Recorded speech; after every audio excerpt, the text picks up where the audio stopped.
అందరికీ నమస్తే. అందరు ఎట్లున్నారు? మంచిగా ఉన్నారా? ముందుగాల అందరికీ బతుకమ్మ పండుగ శుభాకాంక్షలు. ఇయాల మళ్ళొక మంచి ముచ్చటతో మీ ముందుకు వచ్చినుల్లా. గదేం ముచ్చట అనుకుంటున్నారా? చెప్తా వినుర్రి. గదేం ముచ్చటో అనుకోకుర్రి. చెప్తా గదేం లేదుల్లా.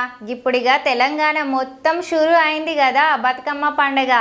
మొత్తం ధూమ్ ధామ్ ఉంటుంది తెలంగాణ మొత్తంలో బతుకమ్మ అంటే తెలియనోళ్ళు ఉండరు, గట్లనే ఆడనోళ్ళు ఉండరిగా. ఆడోళ్ళకైతే బతుకమ్మ పండగ అంటే చాలు ఎక్కలేని ఆనందం, చెప్పలేని సంబరముల్లా. ఎందుకంటే అక్క చెల్లెళ్ళు కలిసి, అవ్వ బిడ్డలు కలిసి, అత్త కోడళ్ళు కలిసి, గిట్లా అందరు కుటుంబం మొత్తం కలిసి ఆడుకునేటట్టు గంతే కదా, మరి సంబరం కదా. కాకపోతే కొత్తగా పెళ్ళైన ఆడబిడ్డ అత్తింటి నుండి పుట్టింటికి వస్తుంది. ఏదో చుట్టరికం వచ్చినట్టు వచ్చి ఆడుకొని పోతుందిలా. ఇక పోతే బతుకమ్మకి 9 అవతారాలు ఉంటాయట. గవేందంటే ఎంగిలి పూల బతుకమ్మ, అటుకుల బతుకమ్మ, ముద్దపప్పు బతుకమ్మ, నానబియ్యం బతుకమ్మ, అట్ల బతుకమ్మ, అలిగిన బతుకమ్మ, వేపాకుల బతుకమ్మ, వెన్న ముద్దల బతుకమ్మ. ఇక పోతే గియాల మనం ముందుగాల మొదటి అవతారం గురించి చెప్పుకుందాం. గదే ఎంగిలి పూల బతుకమ్మ. ఎంగిలి పూల బతుకమ్మ పండగ అంటే మొదటి రోజు మహాలయ అమావాస్య.